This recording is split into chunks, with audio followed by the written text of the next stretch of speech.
Hi there, and welcome back to Weather Classroom. I'm Thomas Patrick, meteorologist with Creme 2 News in Spokane, Washington. Welcome back. I missed you all. I missed recording these.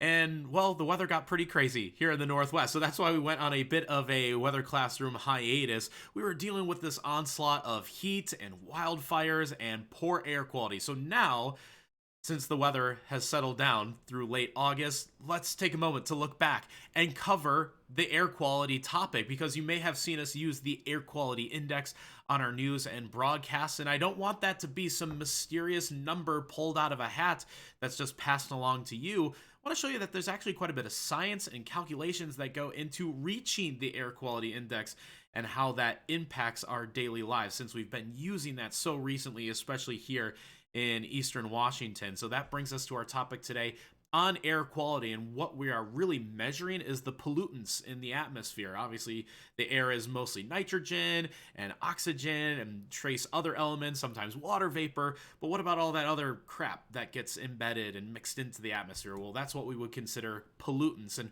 we measure that, and different levels of these pollutants here can reach unhealthy levels for us to physically breathe in, including carbon monoxide, oxides of nitrogen, ozone, lead, particulate matter, sulfur dioxide, and other volatile organic compounds. In fact, that first one might be a signal that that's something that we're actually measuring in all of our homes. That's the reason why we have carbon monoxide detectors. We cannot breathe in carbon monoxide. It's actually quite hazardous for us to breathe in. So most of us, like smoke detectors, have carbon monoxide detectors now in our home. We're actually measuring the air quality. Obviously, we don't need a physical number or a level of how much carbon monoxide we're detecting. We just need to know if it's safe and it's not going off, or if it's hazardous and we need to get out of our home and get to a place with fresh air, so that way we don't breathe in that hazardous material. But there are levels of some of these other type of pollutants, particularly the particulate matter and ozone. Those are the three that we measure here in Spokane, Washington, and across the inland Northwest, because those can vary to different levels that impact us a little bit differently overall. So particulate matter is physically just looking for pollutants that are of a certain size in the atmosphere. And when we say PM10 and PM2.5, it's actually in microns. So 10 microns in diameter and 2.5 microns in diameter are the sizes of that material and pollutants that we're measuring in the atmosphere. That correlates to dust storms and wildfires smoke, respectively. And there's this great diagram that I got from our friends at Spokane Regional Clean Air Agency where it shows you the relative size of these particles versus things like fine grains of sand and even, our own hair. And you can fit 5 or 7 of these particles, PM10 particles, in one single hair strand, and obviously 4 times as much when you look at those smaller particles. So because they are so fine, if they are embedded in the atmosphere, we can breathe them in quite easily, and obviously that affects our lungs and our health as a result of it. And different levels of these can affect us differently, and obviously those that have asthma or COPD and other breathing issues and respiratory issues are more sensitive and more affected by these particles than other healthy individuals. So this is particulate matter. It's obviously very important for us in Eastern Washington. We've been dealing with a lot of wildfire smoke, and really that's for Washington, Oregon, California, most of the western US needs to have this kind of monitoring, so that way we know what the air quality is like outside as opposed to just inside our homes. The other that we measure, the other type of pollutant that we measure is in ozone, or O3. Obviously, regular oxygen, O2, is what we breathe to survive. But when we get pollutants in the lower layers of the atmosphere, ozone is actually very good in the stratosphere. It protects us from ultraviolet light from the sun. But ozone in the lower layers of the atmosphere, the troposphere, as a result of sunlight and other pollutants, creates this chemical composition that actually takes the oxygen molecules and makes a threesome instead of a twosome. We cannot breathe that quite as easily. So obviously that can be harmful as well. So those are the 2 or 3 types of pollutants that we measure here in Spokane, Washington. And I took a trip out to one of the monitoring sites to actually see what that equipment looks like and how we derive the number that's going to be the air quality index, as you're going to learn about in just a bit. But take a look at this. Well, today we took a trip outside to the Turnbull Wildlife Refuge, an awesome area, but an area that specifically has air monitoring equipment. And I'm here with Mark Rao, and you're just the manager of all this equipment, isn't that right? Yes.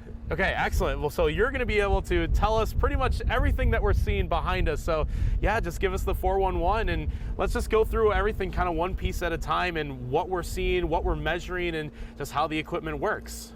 Okay, well, why don't we start with the ozone monitor. This monitors ground level ozone for the Spokane area. This is actually operated by the Washington State Department of Ecology. And so they have this station here at Turnbull, and there is also an ozone monitoring station at Green Bluff. So one on each side of the Spokane urban area. Excellent. So ozone here, and then the other part is the particulate matter, the PM10 and the PM2.5, which I assume we're gonna come see this next. Yes, that's correct. Why don't we go around the other side over here and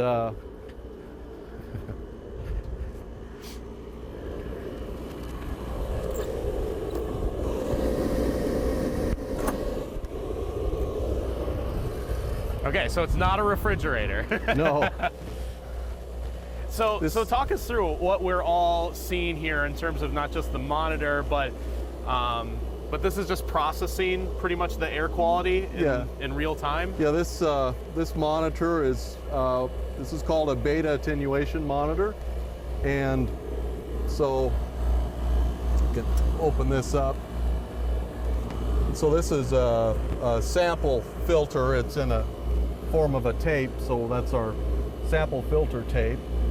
And so what happens here is we put the tape on and it just runs through there. I don't know if you can, the dots, the spots on there are really faint, but if you zoom in there, you can see them. Those are where the samples occurred. There's 1 sample per hour, and so what happens is the monitor pulls air through the sample tape right for an hour, and before that hour begins, it tests that spot on the sample tape. It's called a beta attenuation monitor because it measures the beta particles or the beta rays getting through the tape. So you have a physical way to measure basically the pollution that is on this clean piece of tape now. Yeah, so kind of oversimplified, the theory is that as the particles in the air, the PM2.5 collects on the sample tape, then the larger mass of particles, that collects on that spot on the tape, the less of the beta radiation can get through. Gotcha, okay. And so there's a carbon-14 source in there, and then there's a detector. So the source emits the rays through the tape, and then there's a sensor detector that measures how much is getting through the tape. Awesome. And the amount that's getting through, well, the more particles collect on the tape, the more of the radiation that gets attenuated. Right. So it's a beta attenuation monitor. Excellent. So all the science it all loops right back. Right. Now, obviously, the air that's getting down onto the tape is coming from up here. So this is where we're basically getting our samples from. Right. So that's the inlet. So that the air intake is in the top there. That's a PM10 inlet, and you may be aware that PM10 is are larger size particles. Right.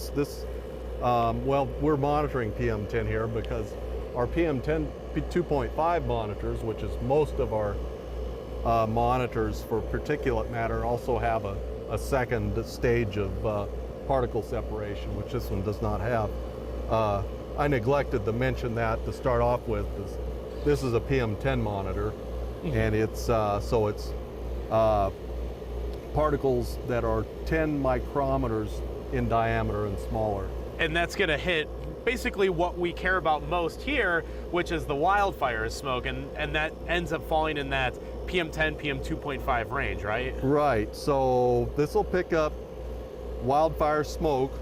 The smoke particles tend to be smaller in the smaller, right, because we finer end of the range. Yeah, because we see that especially in the PM 2.5 range. When we get really thick wildfire smoke, that PM 2.5 number always shoots up big time, almost more so than 10. Yeah, correct. So most of the monitors, when we're tracking smoke or wildfire smoke, we're usually looking at our PM 2.5 monitors. Now PM10, while it measures smoke particles, it also measures larger particles, so like dust, for example. And so that's one of the reasons for the PM10 and for this monitor is that we want to monitor dust as well. Yeah, pretty much. And we get plenty of dust storms. I mean, wind picks up, especially in the Columbia Basin, it just drives everything up. So you can get both essentially at the same time. That's correct. So we get dust blowing in off of the Columbia Basin, and we monitor that here. And now that you've seen how the air quality is measured, that brings us now to the air quality index, that number that you see on the news. In fact, here's kind of the graphic that I use on our own broadcast at Creme 2 News to showcase what category of air quality that we are in. It goes from good, moderate, then unhealthy for sensitive groups or for some, to unhealthy, very unhealthy, and hazardous. That's that 6 category scale, and actually has the forecast for Spokane that my morning meteorologist, Jeremy Legou, had from this morning. By the way, you can see my interview with him from last time and my conversation with him. But back to our topic, the air quality index, these numbers, it's not the raw amount of particles that we get in the atmosphere. Instead, that is actually converted into a normalized scale that we see here. And the EPA actually sets the standards of what is considered acceptable air quality, which is 0 to 100 on the AQI,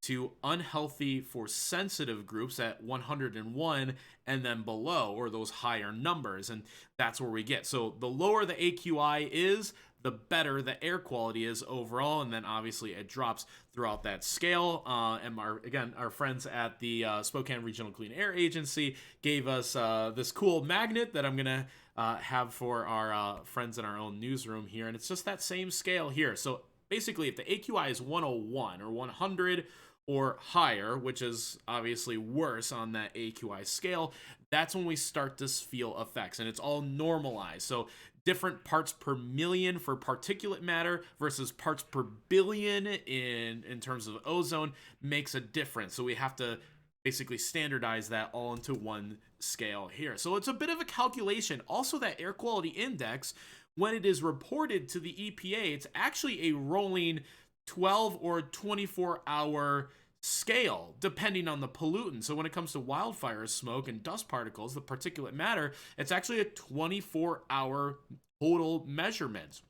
So when we say that the AQI was unhealthy, that's basically the entire average for 24 hours, not necessarily unhealthy for 1 hour or 1 minute. So there is a time scale that goes into that air quality index. And the numbers that we report on the news is what is called a nowcast, which is actually a more narrowed 1 hour estimate.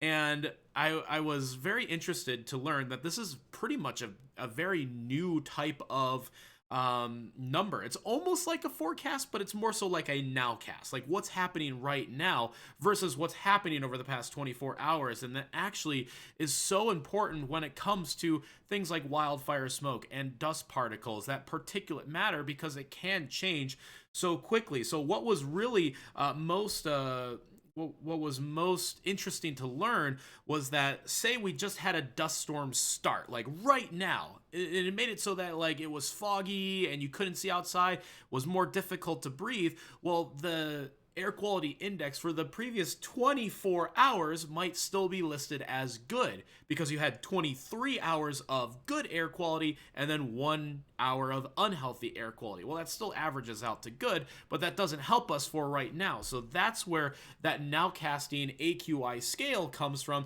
to help us gauge where we are kind of right now at this moment, but it might not be the total number that we see fully reported to the EPA. And actually this happens quite frequently, where when we use the nowcasting scale, we have seen it not just this year, but especially last year, it gets down into that lowest category, hazardous, especially when we get really thick wildfire smoke.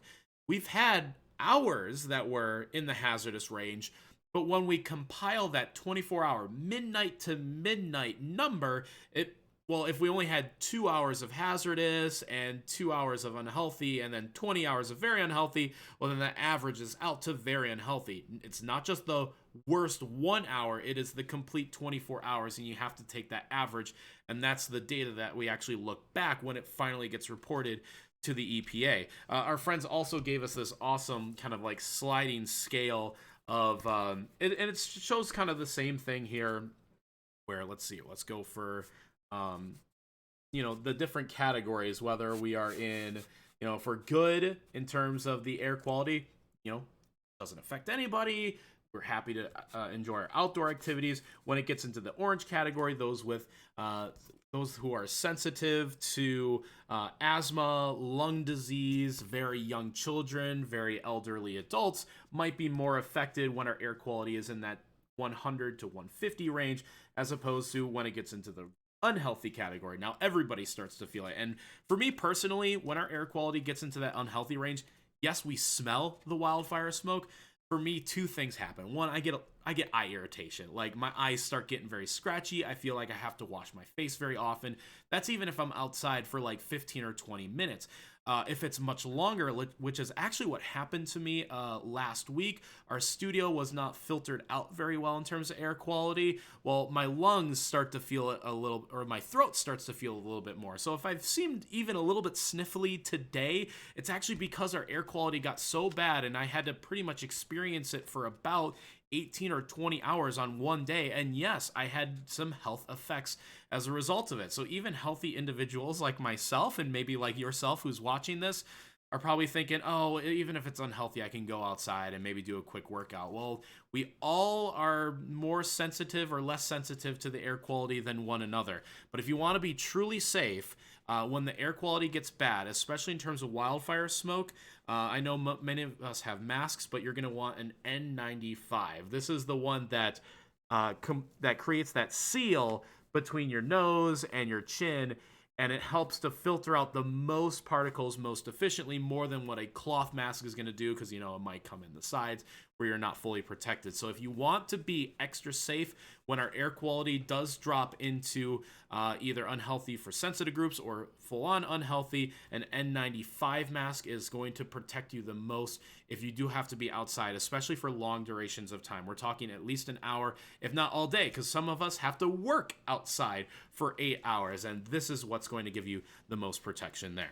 So that does it for our weather classroom on air quality. As always, if you have any questions or if you enjoyed the topic and are looking for more weather classrooms, make sure to give me a follow on any social media account. You can follow me literally everywhere. Just look for @ThomasPatrickWX. You'll be able to see previous episodes of Weather Classroom right here on YouTube, and you'll be able to know when we get more episodes uploaded by either hitting the notification bell, or I'll be posting that, of course, on Facebook and Twitter, whatnot. Pretty much any social media, you can find me there. That's it for today. Take care, stay safe, and I will see you next time for Weather Classroom. Take care, y'all.